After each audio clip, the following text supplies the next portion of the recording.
at number 10. Matino naman akong tao, pero sa ngiti mo, nababaliw ako. 9. Hindi na ako gagamit pa ng Google. Dahil nung nakilala kita, the search is over! 8. Huwag mo nang tanong kung sino ang mahal ko. Parang tinanong mo na rin kung anong pangalan mo eh. 7. Maaaring puro kalokohan lang alam ko. Pero sana alam mo rin na ikaw lang kinalolokohan ko eh. Number 6. Madami ang nakahihigit sa'yo. Pero ikaw pa rin ang pipiliin ko eh. 5. Wala ako sa sarili ko, siguro na sa'yo ako eh. 4. Camera ka ba? Kung nakita kita, papasmile ako eh. 3. Alam mo, buti pa ang baso dumadampi sa labi mo. Ako, hindi. And 2. Hindi ako kargador, pero gustong-gusto ko yung binubuhat kita papuntang kama. And at number 1, ang nanguna ang pinaka-badoy but patok na pickup line is...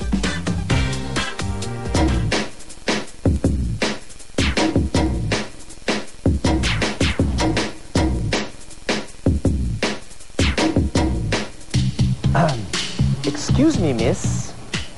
Dalawa lang ibig sabihin ng titig mo. Yun ay kung may mali sa mukha ko o may tama ka sa akin. Talaga? Kanina ka pa eh. Nakakainis ka. Meron ka bang tama-tamang ganyan? Dito, may tama ka? Kanina ka pa. Sayo tayo, bro. Oh, bro, party. Woo! Sayo, bro. 1, 2, yeah. Check. Lahat ng ready, please. Party, bro.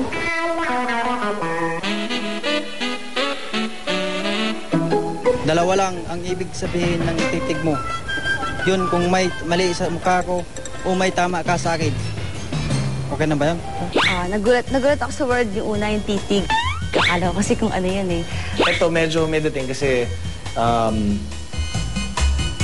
medyo may konting yabang siya sa mga magagaling na mga pick-up artist o yung mga magaling mag-deliver ng pick-up lines. Gusto nila, bagay naman wetlock, di ba? Babae daw, mas gusto nila yung medyo may konting yabang daw yung lalaki. Now, will this self-deprecating line with an angas twist play well with the ladies? So, itong pick-up line na to parang tinasabi mo sa babae na ano ba? Tinitingnan mo ba ako? Ano ba? Parang, di ba? So, kahit pa paano, may angas siya pero nakakatawa pa rin.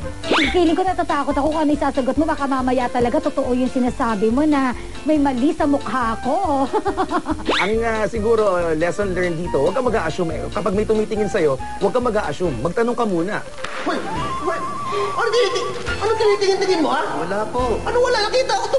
Diba? Pag may tumingin sa'yo, hindi ibig sabihin nun, crush ka na kaagad niya. Parang may dumi lang yung mukha mo.